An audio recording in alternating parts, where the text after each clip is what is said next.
Let's go. Let's go.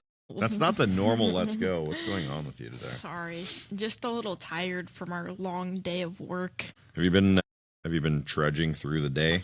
Did you get it done? Imagine a pond of maple syrup and imagine walking through it.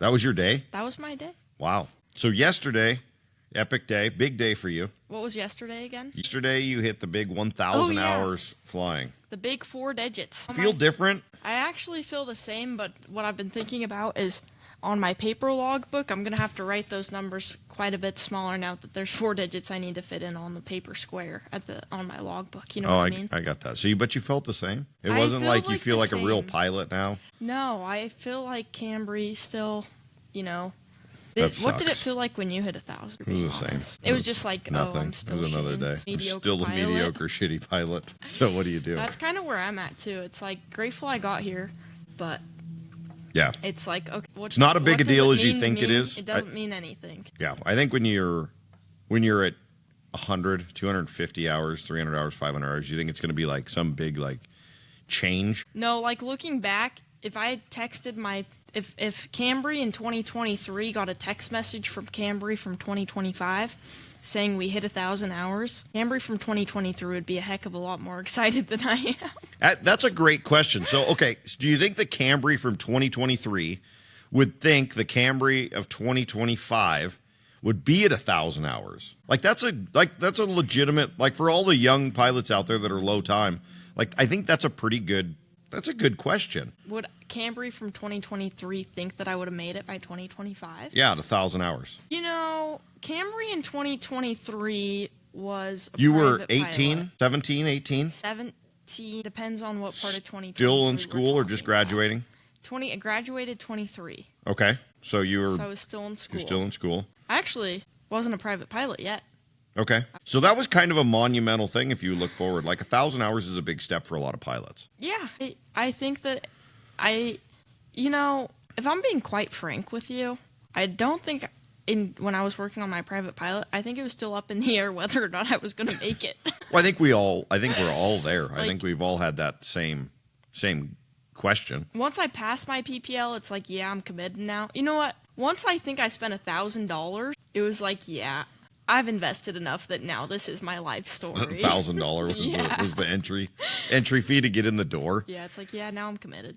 But No career. I mean, that's a great thing. That's 2 years at okay. So 2023, you graduate. Let's say the end of summer 2023. Let's be fair. Kind of made it up to where we're at right now. So how many hours did you have end of summer 2023? Did you just work on your private? I had 100 hours. 100 hours end of 150. 100. Yeah, so I was 10% there.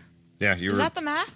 Well, a little under, but if you go 150, if you're 100 to 150, yeah, that's somewhere right in there. Yeah. I mean, that's a lot of flying. That's 900 hours in 2 years. Like, good for you, because Thanks, Shane. that's really, I mean, think about that. That's 450 hours a year. That's, Yeah. you And we've really packed it in the summer. I was averaging about 100 hours. I guess I am still because it's not done yet. yeah, we're not, well, Been flying. yeah, no, you Oh, have. my But, ass I mean, off. that's fantastic. I mean, when you're kind of thinking about how much you're flying and doing that. So that is a big thing. So, yeah, everybody, it can be done. There's a lot of different ways. We talk about that, a lot of different ways to do that, but getting there. But no, congratulations to you. That is a awesome feat, I think. I can't wait for some of my kids to get there. I see Shout people out. go through that. I see them get to the 1,500. I mean, your next big step is going to be 1,500. You'll probably do that, I would imagine, before the end of the year, awfully close. Hopefully I'll be a better pilot. Well, I mean, you'll be able to get your ATPs. If you can knock out all your ATPs, Well, I'm you're old restricted. You'll be enough. restricted. Oh, you have to wait till your birthday, which is in a 21. year. Yeah, Yeah, you've got some time. so that's poopy. Well, you inspired me today after your phone call. It's like, I want to work harder, but, it's like the reality is I can't really work harder at making my birthday come sooner. No, yeah, you're going to be stuck there. So, okay, so something me and you had kind of talked about what we wanted to do here. These first 5 are going to be kind of getting to know us, kind of getting a feel for what we're doing before we bring in guests and make complete morons of ourselves. But we had some awesome topics, and I think one of the topics we'll talk about today, if you're up for it, is kind of for people that are not in it, there's a romance about becoming a pilot, and then there's the reality of what that pilot's life looks like. Now, that doesn't matter if you are a guy working in Alaska, I think, flying a Super Cub. Right now is hunting season, right? So everybody wants to go to Alaska, or all these young guys are going to Alaska. They're getting stuck in Super Cubs and everything else, hauling hunters all around and hauling meat out and packing crap all around and really kind of doing a lot of stuff there. Kind of that. What are your takes? And then, the airline life is the same thing. Like, we think when we look at like what an airline guy makes 10, 15, 20 years in, like, it's amazing money. Better investment than a doctor. It is a better investment than the doctor. The reality is when you look at what they make, you get paid by the minute that you fly. It's ridiculous. But you don't get paid. Well, yeah, but you don't get paid for any of the other stuff. So the romantic is like, oh, that pilot is one. You're like Tom Cruise in Top Gun with epaulets. So you're not as cool. If you had a flight suit on and you could be in the front of an airliner 777, that'd be awesome. Don't you feel cool when you wear your epaulets? No, I hate my epaulets. Can we talk about how when we went to, where were we at? When we picked up the customers, we arrived there too early, and we had to cruise around. Oh yeah, town we in did in our epaulets. I we felt took like them I off. was in a Halloween costume. No, for sure. I looked Yeah, like running an idiot. around with epaulets on. But It's a let new me tell pilot you, we'll thing. talk about me 2023. If me 2023 heard that I was running around town in my epaulets, I would have been off the wall excited. Yeah. And then I actually happened. I wanted to crawl away. into a hole. I wanted to crawl out of my skin. It was so embarrassing walking around in my epaulets. Yeah, there's no cool place to walk around in your epaulets. Except maybe an airport. Even then, Like when I've an flown and then airport, I've like had an to international. fly and drop somebody off and leave the airplane and hop directly on an airline, I pull my epaulets off so fast your head will spin. Yeah. Yeah, it's kind of silly. I don't know. I mean, and there's guys out there that's their whole life, so they love it. But If you that's love not wearing me. your epaulets, I love that for you. I wish Yeah. I loved wearing my epaulets as much as you love wearing your Yeah, epaulets. I don't. But anyways, So yeah, we were in Montana. yeah. We were in Montana picking up passengers, and of course, when we have new passengers, we do put the monkey suit on, as I call it, and look the part. I don't shave my beard, but other than that, they get it. But yeah, I still get people that want to fly with me, even with the beard. I get people that we have customers. You brush that, your hair. Yeah, I brush my hair, clean shaven, ready to go. But I don't do. Yeah, that's all right. You all brush? right. Did you brush your hair today? Oh. I was gonna say it doesn't really look like it. But when we fly customers, I brush my hair. Okay, good. But not our seaplane customers. No, they just get you The natural unbrushed hair Camry. Camry. Okay. That's 16 I think yeah, no, everyone thinks I'm... Literally, I had a girl ask me. today. 16. You had a girl cry yesterday when you took her for a I flight. did. But it was happy tears. I don't know if it started off as happy tears. She was a little bit nervous. She started. Yeah, it was upset tears. She was scared of heights, scared of airplanes, and She then was there was a scared of water, 16-year-old too. girl was going to take her for a flight. Yeah, usually people that are scared when they find out I'm their pilot, then they're really scared. I mean, who wouldn't be? It's like, sorry. That one guy. And then there's, you get the misogynistic. We're getting so off track here, but that's okay. Like, and then I think love, it's our podcast. That's true. I don't know if we have to stay on any course. And if the people don't like it, Then I mean, there's 4 the people haters watching. can hate. And those 4 people, I'd like to say 5 people watching, 1 family member of mine, and 4 of yours. And my fans. They understand how far off track we get because yeah, we're a little bit ADHD here. Yeah, But we no, are. don't tell. We're not like ADHD like the FAA version. We're just like. Oh, yeah, Geez, there goes your sorry. there goes your well, medical. I'm cooked now. So, Not actually ADHD. It's just a figure of speech. Don't worry. we're the shiny thing, people, for sure. Sorry, I keep moving our table. Yeah, that table just made a lot of noise. So- So yeah, I think that is spectacular. But we wanted to talk about the The real life of a pilot and the romanticized life of a pilot and the differences. I think that social media does a really good job at romanticizing our job. for sure. No matter what you do, you have I'm changed. part of the problem. Yeah, you have changed, I think, a generation of pilots, especially female pilots. It's unbelievable how many female pilots, since I hired you and you started flying here, have started following the company Instagram page and Facebook page, as well as coming up and getting their seaplane ratings. Yeah. You're probably, I think you're single-handedly responsible for 11 to 14 people this year for multi-engine C ratings. That's pretty spectacular. That's a lot of people. That is a lot of people. But yeah, no, Hopefully- I think, and hopefully they like it. I mean, on Instagram, and social media, this is really the case for everything, is it's like, everyone's going to post the best version of everything, right? I post the best version of everything. You don't post I don't putting post- oil in the Beaver I don't and post- spilling oil all over the front seat and having to wipe it up. Guilty as charged. And I don't post cleaning the airplanes, scrubbing the leading edge of the beach with the scrubby brush. You know, there was a show on TV. It was based out of Canada. God, what was it? It was the Buffalo Airways. I don't remember what the TV show was. Shout out to those guys. You guys were great. I loved watching that show. It only aired for a handful of seasons, but I will say I really liked it because, and this is not a knock on them because this is the industry and paying your dues. We talk about this all the time here, but really, guys would go up there and be like super romantic about flying a DC-3. I've got time in a DC-3. Went and did all my stuff. I love a DC-3 more than anything, okay? It is a cool airplane. I will own one here someday, and we will do tours in that. Not necessarily on floats, but we will do tours in them.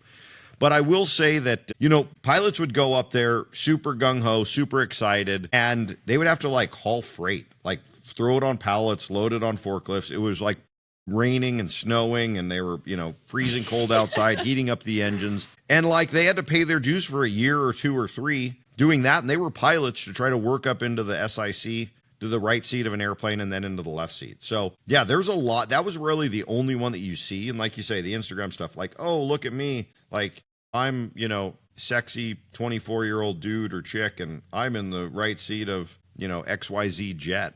But, like, they didn't be like, well, I flew around in a crappy 172 for 1,000, teaching people how to do spins and stalls. And getting my back broken from all the touch slamming goes. Yeah, no, there was that. I mean, there's that side of it. There's also the side of, like, you get to travel all over, you know, especially if you're at a major airline, you get to travel all over. So that's super cool. Those same guys that travel all over, if you don't live by your domicile and you've got to travel across the country, it could be a day of travel before you actually go to work. Yeah, it sounds kind of poopy. So you're sitting standby, you're walking through the airports, you're having to go through hubs, you're having to do all that stuff to be able to get on. To commute across the country to go to work. Yeah, and a lot of people do that. Yeah, no, I know for sure. Also, I mean, the romantic, well, I mean, yeah, it's crazy. And I mean, it's so easy to be romantic about something when you don't do it, right? Oh, for sure. I think Like, anything you I do. see anything, like, for example, I'm going to use Alaska as an example. I love Alaska. You know this. I go up to Alaska, fly float planes up there for funsies. But it's so magical. But I'm telling you, if I worked up in Alaska, it wouldn't be as magical. No, for sure. The magic subsides. And it's like when people see photos of me doing my job, it's like, I mean, people tell me, like, you have the best, I have the best job on earth, and people tell me that. But, like, when I see the Brooks Instagram before I came up and started working here, it's like, whoa, that is amazing. Like, there's not going to be a day where I don't want to fly. And then I go to the dock, it's like 7 flights in. I'm like, I do not want to fly in at number 8. I think you had one of those the other day. I did. I think you can't tapped do this out. You're anymore. like, Shane, it's all you. I'm not doing this next one. My brain is fried. But it's really easy to be romantic about something when you don't do it, because you don't think about the shitty stuff that you have to do that comes with the job. And I'm like, I don't want people to think I'm ungrateful for what I do, because I'm so grateful for my job and I love every minute of it. But it's just not the same feeling as when you see it online as when you do it. Fair? No, I 1,000% agree. I mean, I think we get a little bit, how would I put this? I think we've got a little bit more enjoyment. You know, what we do, you have to be one, and everybody's heard me kind of say this before, and I say it at the dock constantly. Like, the washout rate for us and what we do at Brooks is super high, right? You'll get a guy that's a great pilot, okay, that could fly the wings off of the Beach or the Beaver or the Citabria or whatever, that isn't a people person. Yeah. Right? And when you're dealing with that many people a day, I mean, we fly anywhere from 60 to 120 people a day.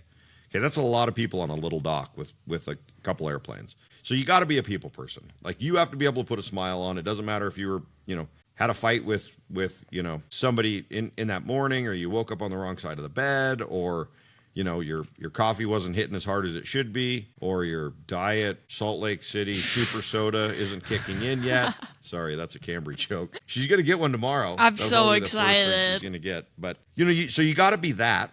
And then you have to deal with you. And you got to deal with me, you know, and that's a lot. I mean, just dealing with me, because I'm, you know, especially when you're at the dock. I mean, spend time. There's 5 or 6 of us at the dock that literally spend 10 to 12 hours a day, 7 get days a sick week of for each 6 other. or 7 months. Yeah, we absolutely get sick of each other. You could tell when somebody's off in the corner, like, don't talk to me with Yeah. their headphones on, that they don't want to be messed with. But, and then you've got to be able to be aware of everything on the water. Like, we talk about this constantly, or I talk about it all the time, and you've heard me say it. Yeah.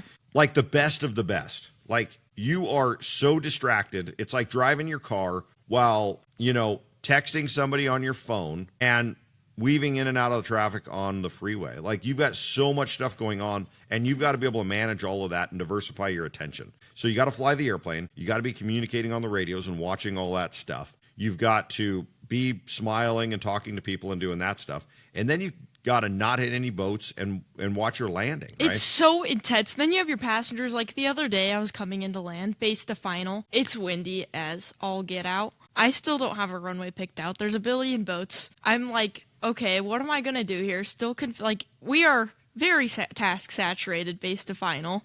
Winds all over the place. Okay, wonderful. And then I have my passenger ask me, so is there a big drop off here on the lake? And it's like, I have to think about it. I'm like, is there a big drop off? I'm like, I can't do this right now. I don't even have a runway picked out. I'm like, ask Shane. Yeah. But it's like, it's so much. And then you're giving the tour. I mean, we talk about this all the time, but you give the tour enough, you say it in your sleep. You don't even think about saying, your mouth just moves and your brain just. It's funny because we were talking about it earlier today. There's a geo-referencing program out there that just when you get in a certain spot, GPS notices and then it starts the recording of that area. Like, I think my brain has that programmed in. I'm like, I don't need the AI or IA integration into my brain. Like, it's already there because I'll get to a certain spot and, like you say, I won't even know what I'm saying. And oftentimes I'll think back and be like, did I just say that? Because that's actually 2 spots up from where I'm at, not right here. Because I'm just flying along going on cruise control. Yeah. You don't even think about what you say before you say it on these tours. You'll joke about it. And like I said earlier, like, give it a couple months and you'll think you have forgotten the tour. And then like something will fire off and you'll just be like driving down the road and be like, off to the right is Camp Cross. Camp Cross was bought in 1904 by blah, blah, blah. By the Episcopal Church for $10 Canadian. Yeah, it's just, you'll just automatically go on cruise control like that. And it's like, oh, I've still got it. It's still in there. It's like, okay, you start firing on all the cylinders again on that. It's insane. It's like, it's amazing.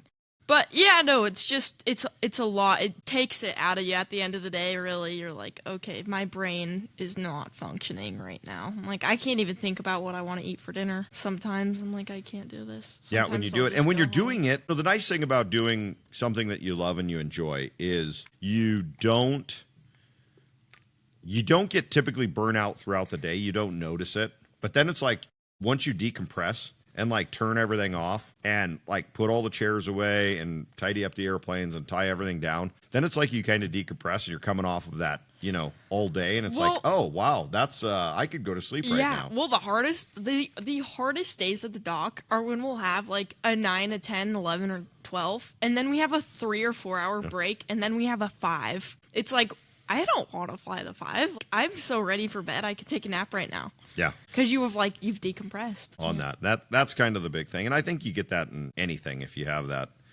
slowdown there. Yeah, so, seaplane flying, same thing. You can get romantic about that, but you still got to wash the windshields. You still got to clean the floats. You got to pump the floats. You got to dump oil in. You got to do all of the stuff.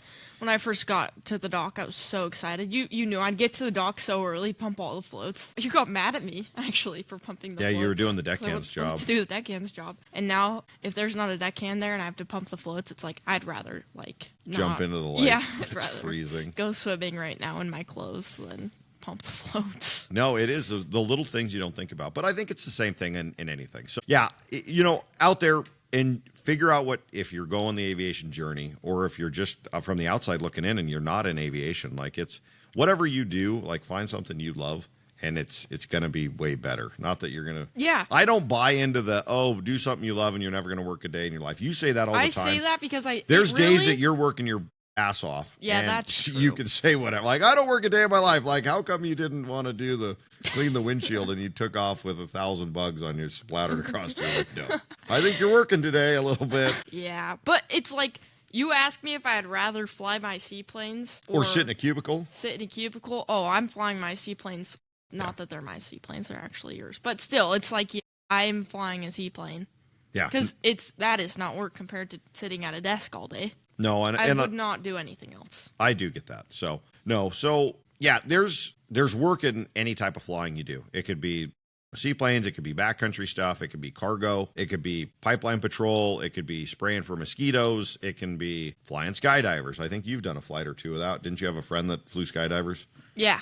You've done some of that. It could be, working for the airlines. It could be, going around the world. And there's still parts of that is actually work. So, kind of always remember that. Don't get down when it's not. I get so many people that come to me is like, all I want to do is fly seaplanes. That's great. But the reality is go to the airlines and make a bunch of money. So then you could fly seaplanes on the off time. The seaplanes are not going to pay you what most people want to keep up with the habit. No one tells you how much they make. I promise you these niche jobs that look like the most fun, and they probably are the most fun, they do not pay the bills very well. No one's going to tell you how much they make. I'm not going to name names or anything, but there's a seaplane operator out of the East Coast. They hire allegedly pretty low time. Now, I don't know if they actually hire low time, but according to the requirements to get hired, they do. They pay like poop.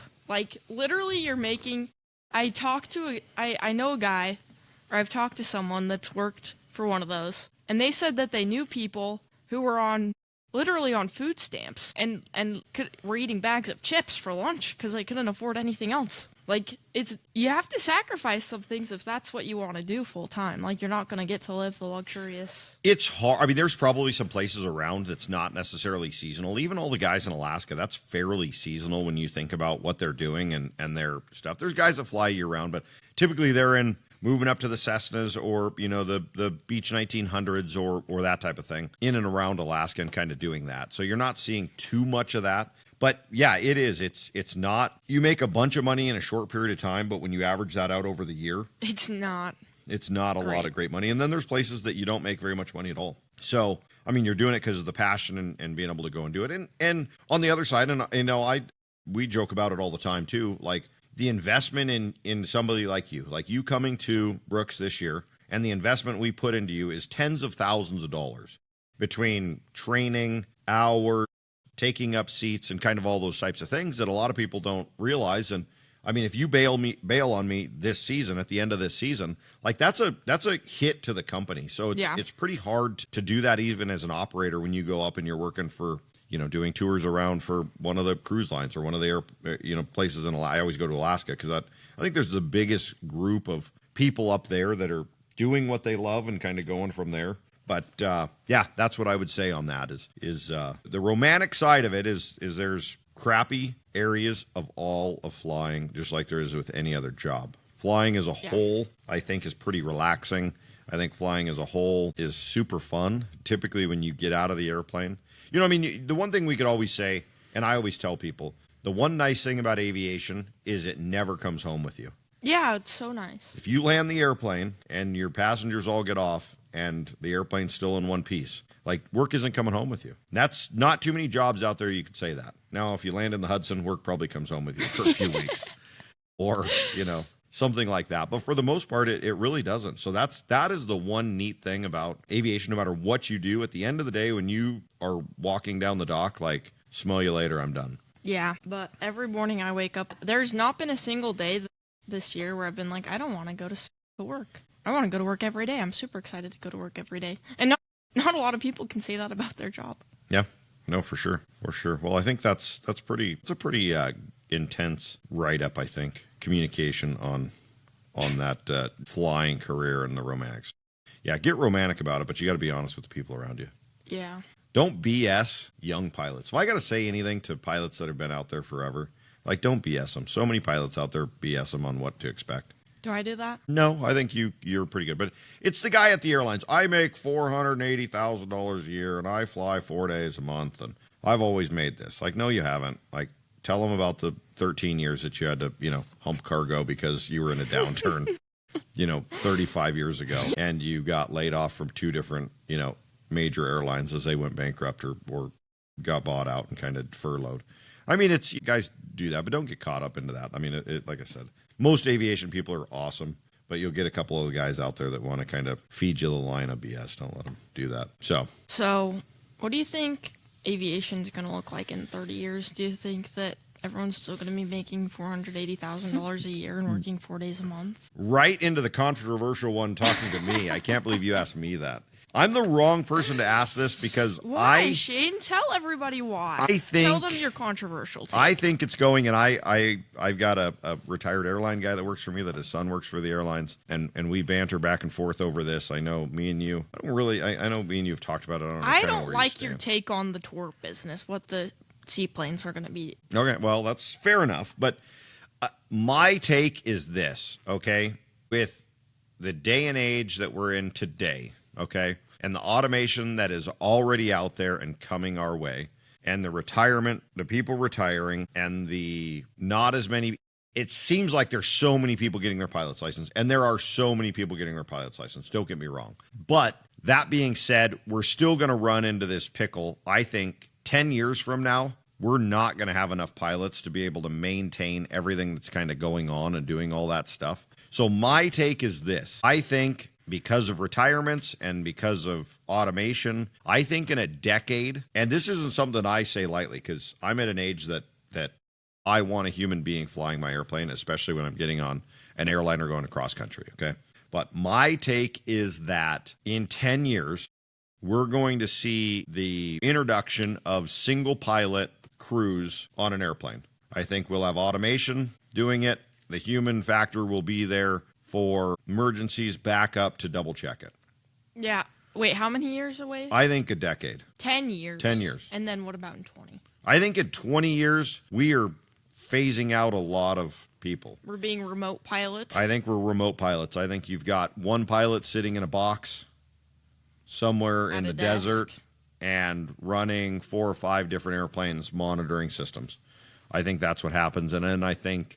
And I know, everybody's, trust me, I don't need the comment. I mean, you send the comments. That's fine. It's better. It makes us get better. But for all the airline guys out there that disagree, and hopefully you're right. I don't want to say that, but this is just what I'm feeling. Like, we go to Vegas a lot. Okay. We've got customers that we fly in the King Air to Vegas. They've got the Waymo or whatever it is, cars driving around, unmanned cars that are doing the Uber things all around. Already. They're there. Like, yeah, they can't drive worth a shit, though. Well, sometimes they get stopped because they want to get into the left lane, and you can't get into the left lane. We've seen that. But, it's going to get better, and it's going to be there, right? The automation is here. Like it or not, you could look at how Elon Musk says it or whatever. There's a 80% that it doesn't, per chance that it doesn't destroy the human race. There's a 20% chance that it does. Those aren't very good odds in my eyes. But, I don't want to hear 20%. But I think that's what happens. I think corporate... and the cost of pilots and training and everything else, I think we get in there and automation is doing. Right now we've already got, we've got jets being sold brand new that's got auto land function. Like, push the blue button. This thing will take me to the nearest airport that we can land on, and it will land. And it's going to call all the emergency services for it.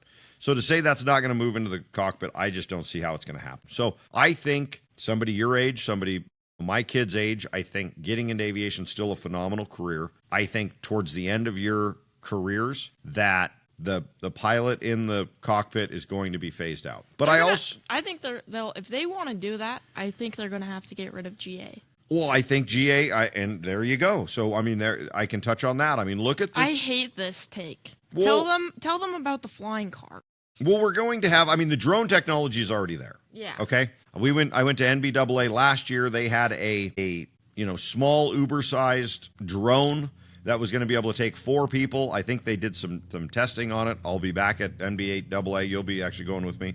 Yeah. Here in a couple weeks, so we'll kind of see where that technology's gone this year. But it's there. They're testing out these drones. They've got these drones that are, super reliable, energy efficient, all of this stuff. I think that's the next phase of that. Do we get so Brooks Seaplane is 80 years old. This is our 80th anniversary this year. Okay. Do we get 100 years out of Brooks Seaplane? Yes. I don't think so. There's no way they have that integrated in 20 years. Flying cars. You don't think that Elon Musk comes out with a flying car in the next 20 years? He's got I'm not saying that, but you know how long he's got it's what is the Model S? Okay, let me ask you this. 20 years from now, my car is 10 years old. It's still fully functioning. I'm not planning on getting a new car for at least another 5. Hopefully sooner if I can start making enough money to get a new car. Whatever, my car's great. Cars from 20 years ago, 2005s, I still see 2005s driving around. There's no way that in 20 years from now, everybody's going to be able to afford to have a flying car. There's no way. What's going to be the next thing? The next thing is if you're buying a gas-powered car now, the probability of you buying, this is a new car. Well, this is a good example, is electric cars compared to gas cars. So when did the first electric? 10 years ago. The first, like legitimate, non-shitty electric car. When did people, like a Tesla? They're probably 10 years old. What percentage of people are driving those? 5, maybe? 10, maybe 10? Maybe. Okay, that was 10 years ago. 10% market share in 10 years. You're the guy, okay? I'll tell you the guy that you are, but you're a girl. You're the girl, but you couldn't be this back in the day, okay? Think about this. Henry Ford, early 1900s. There's a handful of guys and girls and companies out there making cars, right? Motorized carriages, okay? Henry Ford goes in and says, I'm going to assembly line this thing and be able to make a car for everybody out there, okay? You know how many people laughed at him? You know how many people bet? You're the guy laughing at him that's just bought 10,000 horses.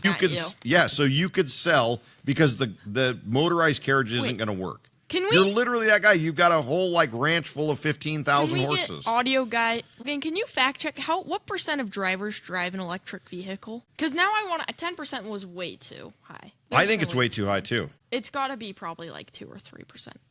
Okay, but in that case, how many years would it take for it to be 100%? If we did 2% in 10 years, 50 years. Is my math right on that? Audio guy. Oh.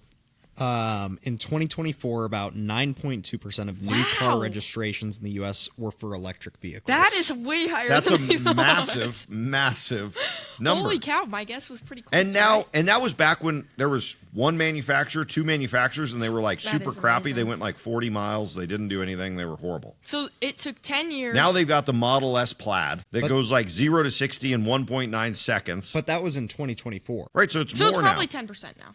Yeah. So with that math, we'll just say it's gonna take. We'll give them the benefit of the doubt. 10% in 10 years. That's a percent a year. It'll take 100 years to get 100% people. That's not an exponential. That'll ramp up because they're going to stop making gas cars. 30 years to go all electric. Then it's going to take, I bet, another 50 to 60 years to go all flying cars. I think you're wrong. Here's my question: they already have the airplanes that are auto landing, right?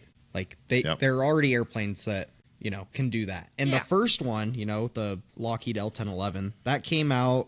Let me look when that came out. I like this conversation you're in, Logan. It's not very often I come on and debate it, too. It was released in April 26, 1972. Thank you. It takes so long for aviation to happen. I'm going to say this. You could say the same thing about everything, right? But everything ramps up faster and faster and faster. Okay. The FAA is so damn slow. When I was your age, you didn't have a cell phone. You didn't have a computer. But the aviation. Now you're walking around with a cell phone and a computer in your pocket. Yeah, but hear me out.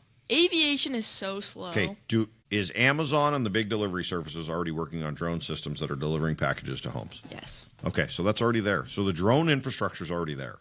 People are already building the drones. It's going to take an Elon Musk or a company like that's going to create some sort of flying drone. And it's going to reshape the FAA. The FAA, as we know it today, going over to your local FSDO, this, that, and the other, is going to be reshaped, I think, in 10 to 15 years. Do you think they'll still do ramp checks? Talk about ramp checks. Yeah, I'll still be getting ramp checked. I get ramp checked more than anybody on the planet Earth. It's hilarious getting turned into the FAA for everything because people are envious of you and jealous of you. I've been ramp checked 5 times in the last 24 months. I don't know I couldn't tell you 5 people in aviation that I've ever come across that have been ramp checked. And I've talked about this on our first episode. Ramp checked We're 5 so riled up about it. Yeah, I'm still riled up about that.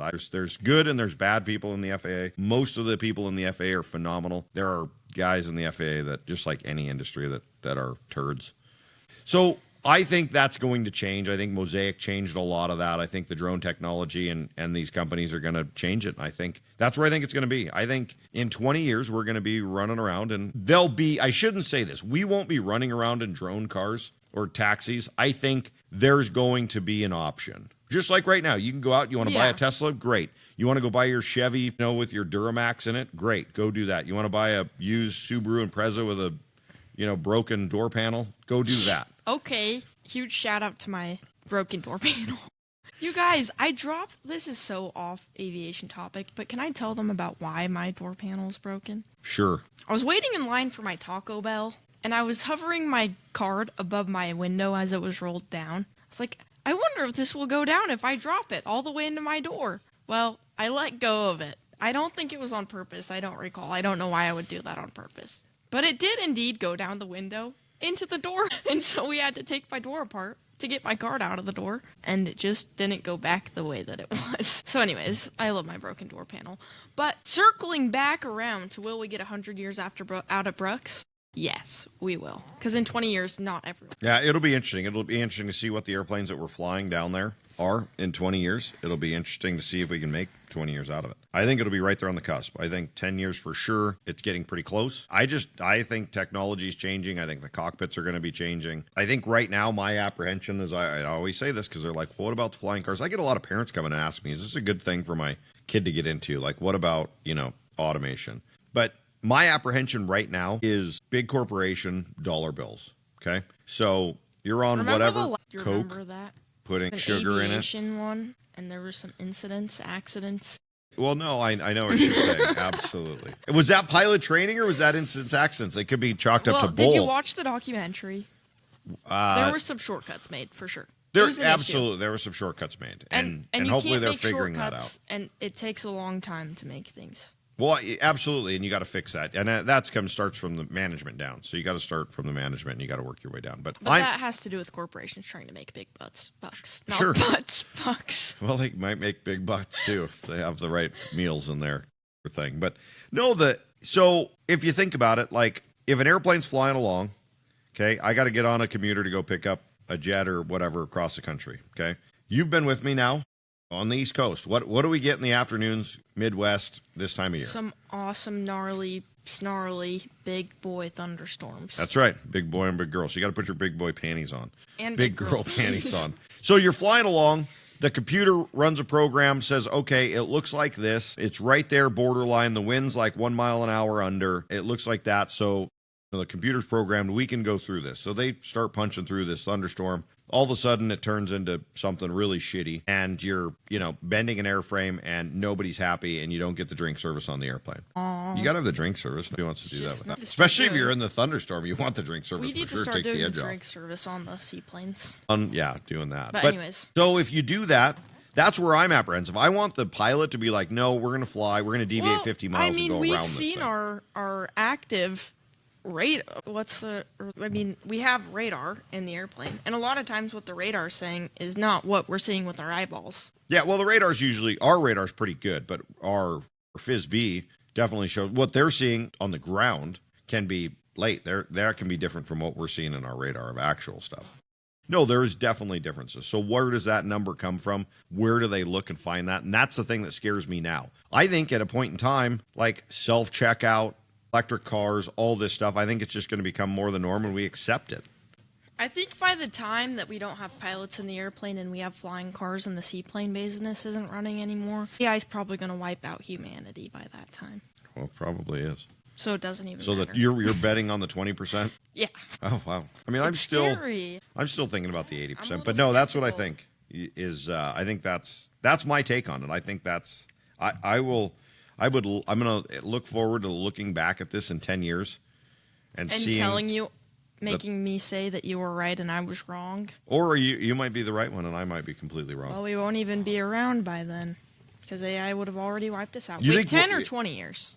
I don't think AI is wiping us out like that. I think it's going to take a good 40 years. I think for all the people, this is funny because I was listening to another podcast on the way over here, and they kind of like hit the nail on the head. And this is probably what's going to happen is like all of those drunk morons in Vegas that are screwing with the Waymo cars, right? Putting the cones up and blocking the camera so it can't drive. Those cars are going to learn and get smarter, and they're just going to like destroy those people that fucked with them. Like that's what it's going to be, right? And literally that's what they said on Joe Rogan. So yeah, that's what it's going to be is AI is going to screw with them that way. Be like, oh, you want to go from here to New York? We're going to go 2 miles an hour and the doors are going to be locked. You can't get out.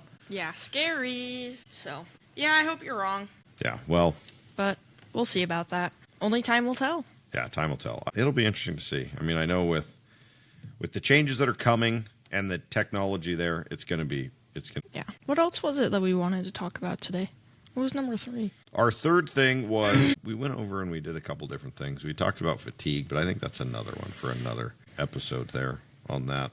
You know what I want to brush on. If anybody's made it this far in this crazy hellhole podcast that you guys are listening to here, and you guys are still doing check rides, okay? Oh, You're yeah. still in the check ride prep, okay?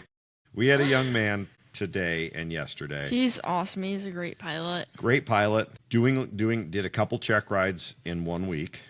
Okay, so shout out to him for doing that. He stepped up to the plate. He came to us from across the country. We get a lot of people from all over the country coming to us because we have a mediocre program and we have DPA. But he did a couple bonehead moves, right? Think about what you're doing in those damn check rides. Can you it's just like another old flight, you guys. I promise you. Oh my gosh, I had a student fellow check ride one time. It was so rough. Never had he missed a short field landing once in our whole entire training. It was amazing. He was a short field landing prodigy. Always hit the 1,000-footers. Like, within commercial standards, he was a private pilot. It was amazing. It was I told everybody about him. This guy's amazing at short field landings. You jinxed him. I did. And I sent him on a mock check ride, and he missed his spot on his mock check ride. But the instructor told him, remember, you can go around on a short field landing. You don't have to put it down. Don't forget that, you guys. You can always go around, unless you're doing a power off 180. But in this case, it wasn't. Well, he forgot that he could go around on his check ride. And he failed his check ride on a short field landing because he landed long. Yeah, that happens. So that's a big that was problem. rough. Think before you do. Yeah, the other thing that I would say is pretty important is checklists. I'm not a checklist guy. I am a memory type of guy, a flows type of guy, and then back it up with a checklist. Yeah. But if your flows aren't there, so we had a young gentleman bust on a seaplane ride today, and we have almost the same. I can almost guarantee what you're going to fail on a seaplane ride. Seldom is it your spot landings, your rough water takeoff, your rough water landing, your confined space. It's never those things. It's two things typically. Can I say it? I'm going to say 90% of the time. Say it. Flaps. Water rudders. And every now and again, once every, how long have you owned the company? Quite a while. You get a what? Once every while, we have someone fell for docking. Once every while. Yeah, not very often do we get docking's pretty hard to booger up. But like flaps and water rudders, oh my goodness. Like, that is something you do every single takeoff and every single landing. So to forget it is insane. Like, there's just not really a great excuse. There's not, other than it's just a bonehead move. Ride jitters. Yeah, check ride jitters, fail. Occasionally, you know what the third one is, I would say? Not being so in your head, like landing crosswind or landing downwind or doing something. Not landing into the wind and turned stupid. around. Yeah. I didn't realize that I had a 20-knot tailwind. Like you're going 200 miles an hour across the ground. I feel pretty fast. That's weird. Why am I so fast right now? Why am I skipping across the water? Yeah, no, I think on check rides it's important to decompress. Also, I always tell people this, and this is what I do. This is my pre-check ride ritual. Done with check rides for a while, but my pre-check ride ritual, I do this every check ride. Except for my multi-seat, which that's fine. But most of my check rides, the day before my check ride, I don't look at anything aviation. I take a day for myself. If you're cramming before your check ride, then you're probably not ready for your check ride. If you cram before your check ride, you're going to realize what you don't know. And then you're going to be in your head on your check ride because you're like, there's so much I don't know, and I'm cooked. The other thing that drives me insane, I'll say this, on check rides, and a lot of CFIs will have them do that too, is come in 2 hours before your check ride and let's go beat up the pattern. Yeah. Like, if you listen, I'll say it this way. Every landing isn't going to be a perfect landing when you get your private pilot's license. Like 1 out of 10 are going to be like within standard. 9 out of 10 of them are going to be close or mediocre. I disagree with that. I'll argue that point constantly. I would have loved to have seen your 10 landings after you got your private pilot's rating. No, like on my check ride. Like all of them were in standard on my check ride. No, exactly. But after you got your PPL. Oh, sure. Tell me about the you're- next 10 no, landings. you're You were right. like, No, I agree you were with like, that. oh, I'm going to hit the 1,000 footers or whatever you aim Yeah, for, and I you're agree not. with that. So to go and pound the pattern that morning before your flight, if they all are going perfect, you have a good possibility that it's going to work out for you. But if you have a couple boogered up landings, it's going to get in your head, and you're my gosh. fucked. I have Excuse my language. a sob story. I flew a student to a check ride. He wasn't my student, but I flew up with him because I needed the time, he needed the time, whatever. I was like, yeah, I'll go with you. We flew up there to the check ride together. I'm like, you do the flying, I'm just with you. And he had the worst landing of his probably life. I had to take the controls right before his check ride. 30 minutes before his check ride. The poor kid ended up failing his oral. I'm like, what was going on? He was so in his head before he went into his check ride because of his bad landing. Yeah. And I think he would have been fine at it. I probably should have just done that landing. Yeah. So he didn't, hindsight 2020. But it's like, yeah, that sucks. Yeah. So now, if it would have been a greaser, he would have been probably great. would He have been probably on would have cloud passed nine, his but oral and his like practical. I said, your first handful of, you're not going to be getting them all the time. I mean, I still have mediocre landings. We talk about it all the time. We judge our, when you're flying with a pilot, like, you have the worst landings of your life. It's so bad. My best landings have been with people who have no idea what Didn't you say you had aviation the best landing of your life yesterday? Yep. It was the best I didn't even Was know that your we were on the 1,000th water. hour flight? No, that was like 1,001. Wait, yesterday? No, I hit 1,000 yesterday. Was that yesterday? Yesterday. The day's all blurred. Or no, together. it was that the day felt before. like 4 days I ago. think it was the day before. But yeah, no, it was the best landing of my life. I didn't even know we were on the water, and I was the pilot. That's how good it was. I've done that a couple times. That actually is funny when you do that. I do enjoy a good, smooth water landing. But yeah, no, just think before your check ride, and it's just another. Don't think the DPE is just some like robot. They're human too. They're not there to trick you. Some of them are. Really? I've met them. Don't do your check ride with the people that are there to trick you. Well, not trick you. They're just, listen, in any industry, there is turds. Okay? There are turds. There's phenomenal people too, but there are turds out there. Not that they should ruin it for everybody, but trust me, there are DPE turds. Yeah, no, trust me.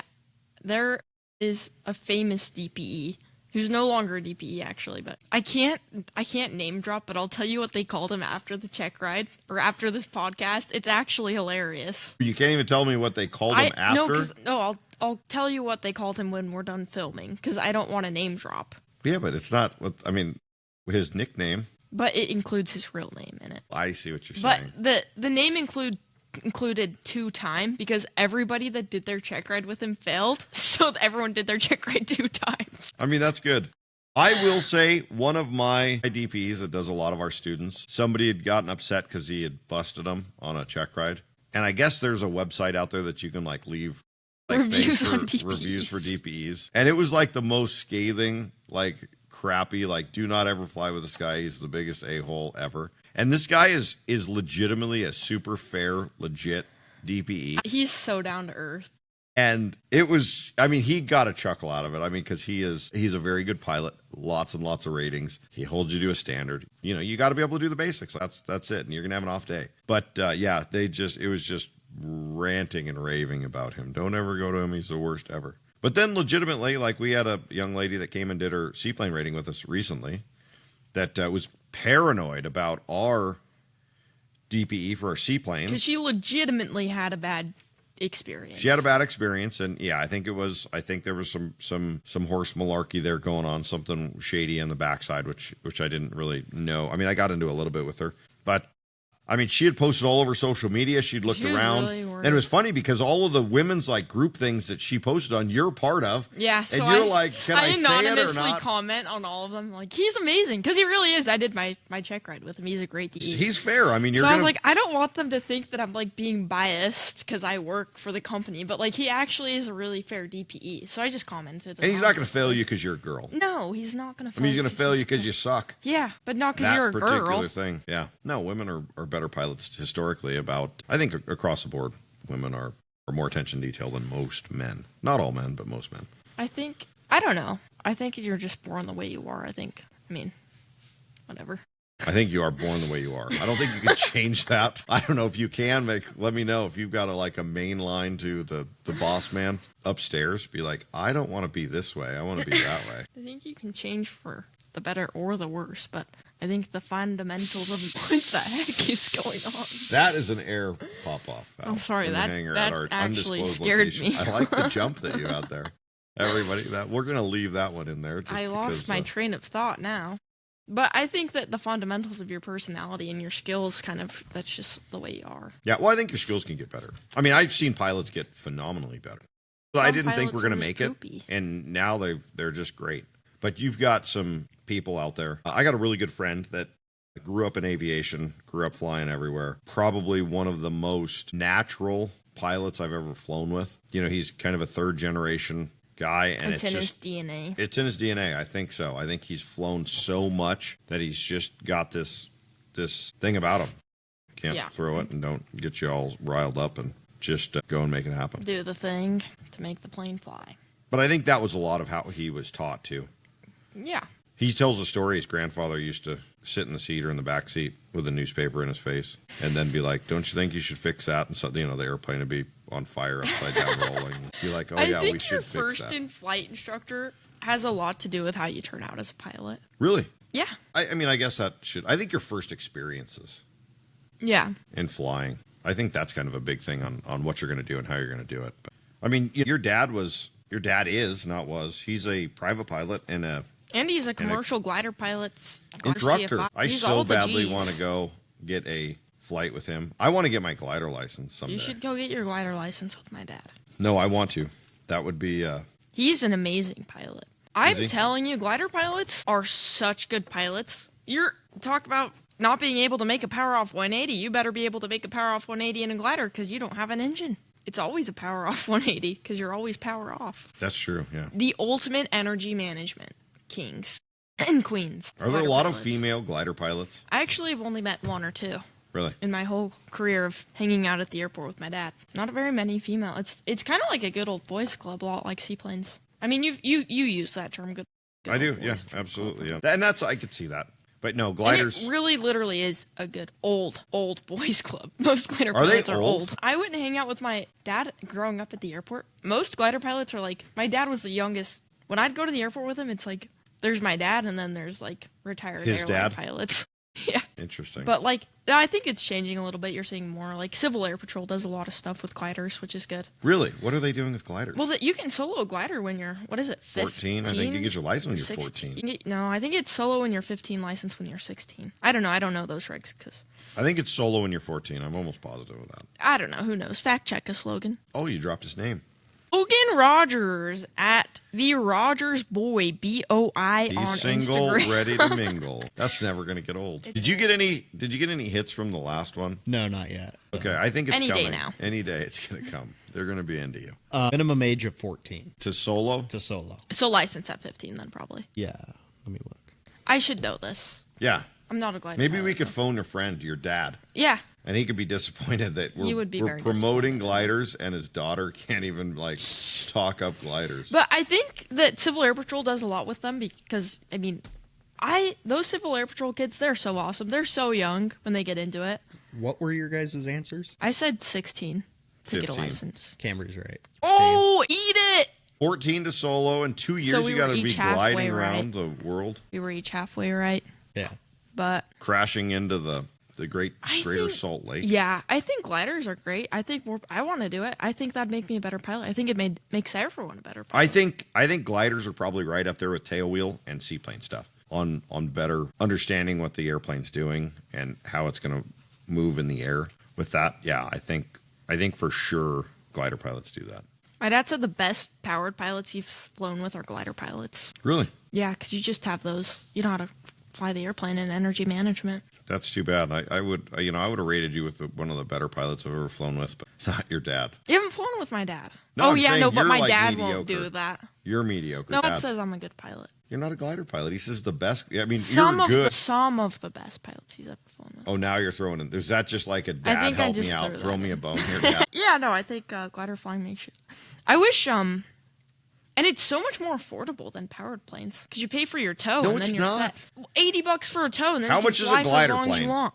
Well, that's not what I'm 50, saying. 60 grand? Well, I mean, I guess you can hardly buy a 150 nowadays for 50, 60 grand. Yeah, it's ridiculous. I saw a 150 for sale for $80,000 today with 2,000 hours on the engine. I was like, that is crazy, actually. Yeah, that's insane. That's kind of, I don't know. It's getting out of hand on some of that stuff. But I think it's going to come down. We'll see it. Planes are not selling as well as they did. Personally, from what I'm seeing. Yeah, no, I would agree, depending on what you're looking at. PBYs are still expensive. I looked at them I'm today. so excited to go fly my PBY. So, Not my PBY, I'm going to flying it. You're going to go fly it. With I should give them a shout out because this is a really cool opportunity. Soaring by the Sea Foundation, they have a lot of cool aircraft. They're out of Eugene, Oregon. Look them up, you guys. They have a really cool thing going on. So I'm gonna go fly the PBY with them from Spanish Fork. There's an air show in Spanish Fork, which by the time we post this, This will go up next week. no, wait, It'll no, be we're over. gonna put this up tomorrow. Well, this is going up tomorrow. Yeah, so everyone, if you're Anybody listening in to this, town, go and check out and meet Cambry. She'll be at the. I'm going to the Wings and Wheels. It's in Spanish Fork on Sunday. Can you say it's probably you'll get to see the Padies? Can we give a shout out to those guys? Yeah, shout out. Is it their airport yet? Well, I mean, don't why do know. we It's call in it the Spanish Fork Because that's where it's Airport? at. It should be called the Pady Airport. I think they I don't built make this the huge rules. development there. They're building best tugs there. They're building cool airplanes there. They're doing it all. But you're going to Yeah. be there. People can come by. Can they get your autograph? Are you willing to sign stuff? Sure. Are you No going to one have a wants my Sharpie with you? autograph. Sure. Okay, everybody. So you can go to Spanish Fork Airport. They're probably going to have food there. Probably. I'd You can hope go so. check out a cool PBY. I'm sure there's going to be some amazing airplanes there. Actually, I'm envious of in a couple different things. And cars. One, I don't want to give any shout out to who was it again? Wings. Wings and Wheels, I Wings. believe. No. The PBY owners. Soaring by the Sea Foundation. Soaring by the Sea Foundation. I don't want to give a shout out to them, but I just Why? said them. Hey, I'm not going to get a PBY time in it. You're going Still to get give a PBY. them a shout out. That's rude. All right. No, it is awesome. Actually, they've got looking at it, they've got a beautiful airplane. I am super envious of Cambry here of being able to go do that, but I would highly recommend you guys go check that out. I'm excited for you to get back and us to do a podcast.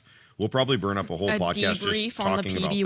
that. Oh, I've, yeah. I've given her, okay, if anybody from the foundation is listening, I understand you're going to go and you're going to fly this. Okay, you're going to have about 5 hours in the airplane. You're going to promote them and help promote them because they're an awesome deal and they want to promote themselves and keep these airplanes flying, which is very important to, I think, both of us, near and dear to our hearts, Yes. of keeping these old airplanes in the air and flying, especially seaplanes. But you got to demand SIC rating. Okay, somebody from the foundation, I'm talking to you. Like, she needs to leave Eugene, Oregon with a sign-off for 710 for SIC rating in a PBY. But no, I'm super envious. I think it's going to be an awesome experience for you. That's a once-in-a-lifetime experience for so many people. Yeah, I'm super excited. I would love I just to feel sit lucky. in the back in one of the bubble windows with my head stuck out the side of the airplane just for that. And I'm always a control freak. Like, I got to be in the front controlling it. But a PBY is one of those things. So that'll be super fun. I'm sure you'll have an amazing time there. I'm sure that's an amazing group of people keeping those airplanes flying that are super passionate about. So, but yeah, stop by, see Cambry there in Utah. She's going to go. She is from Salt Lake City. So I've been hearing for all of us here, our The Rogers boy, me, everybody at the dock has been hearing about these sodas that I guess they have in Salt Lake City. It's some sort of, you're not a big coffee drinkers there. No. But you guys like these. I guess they're soda Dirty shops. sodas. Dirty sodas. So it's like Dr. Pepper diet with like cream. With like and- cream and flavors, and it's so good. I'm so excited. So she's going to go and Been drink waiting 5 or months 6 for of this. those. I think she's given her mom and dad an itinerary of like, pick me up. We're going here, here, and here. Of all the things she can't get in Coeur d'Alene, but she can get in Salt Lake. That's basically what's going to happen. Go check her out. I think that'll be super fun. I think it's going to be an amazing program. I know a lot of the people that are putting on that air show. They've got some really cool airplanes, so I'm sure you'll see all kinds of new technology. You'll probably see some of the latest and greatest best tug stuff out there, so go check those guys out. Check out Cambry. She'll be there all day. Are you going to be there all day Saturday? It's on Sunday, so I'll be there at some point. I'll post it on my Instagram when I'll be there. Yeah. At flying.foster on the Instagram. Flying.foster there. Yeah, we'll be watching from afar. I'll be watching your Instagram there, trying to hopefully you do some updates throughout the day. That'll be super neat. And then you're flying Monday. Yep.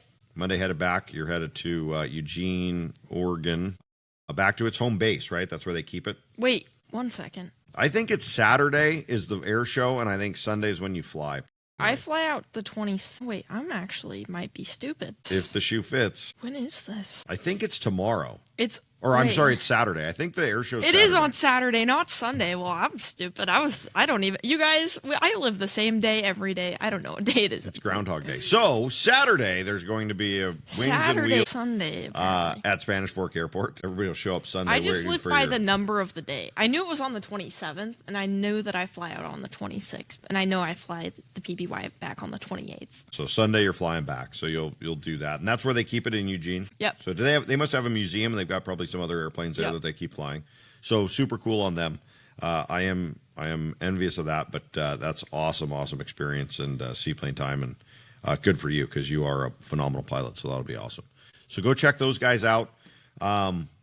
Hopefully someday in the future, if we can get 15 or 20 people to watch this podcast, we'll go ahead and get something to where we can go on site and meet some of you guys here on some of these locations and be able to do it on location and talk to some of those people there. But that's down the road if this thing ever gets any traction. It is gonna. I will say this one last thing as we're getting out. I gave Cambry the task of doing some hats a while ago, and it's kind of been an epic fail. Giving Cambry responsibilities to do certain tasks. I'm a control freak, is very hard on me, but you took on the task. I didn't even give it to you. You took it on. You're like, leave me alone. Don't talk. Just shut up. Of finding somebody, you reached out to one of your tens of thousands of followers on Instagram that are designers. This is awesome. And you had a bunch of people respond. Thank you to everybody that responded for that. And we had a wonderful young lady respond that had some killer designs. I'm so excited for And this. we got a rendering. We chose her. We got a rendering, a rough draft rendering of the logo for this podcast. It is epic. It's gonna be so good. I can't wait. I had a weird idea of kind of what to talk. Me and Cambry talked about it. Cambry took it and was like, that probably isn't the worst idea she'd ever heard. She said it definitely wasn't the best she'd ever heard. But it wasn't the worst. And I had something in my mind that kind of I pictured it was going to look like. And you told the lady however you explained it. And like it was so close to what I pictured in my head. It was spectacular. It was awesome. It was awesome. So that's I'm exciting. super excited for the logo. We'll start to have shirts as soon as we get some of that logo. And we're going to put out some of the most epic aviation swag that you can get. So, Literally on the earth. yeah, I think this lady's going to be doing some designs for us for shirts. We're going to have some awesome shirts. We'll have some inappropriate shirts, as Cambry wants to do. We're going to have all kinds of cool stuff. So I think that's it. I think we've been here. That'll We've do it. Kicked this dead beat the horse. horse Beat dead. the horse. So yeah, I'm going to say we're going to see you on the next one. Thank you, everybody, for listening. Thanks. We'll see you next week. Later. Bye.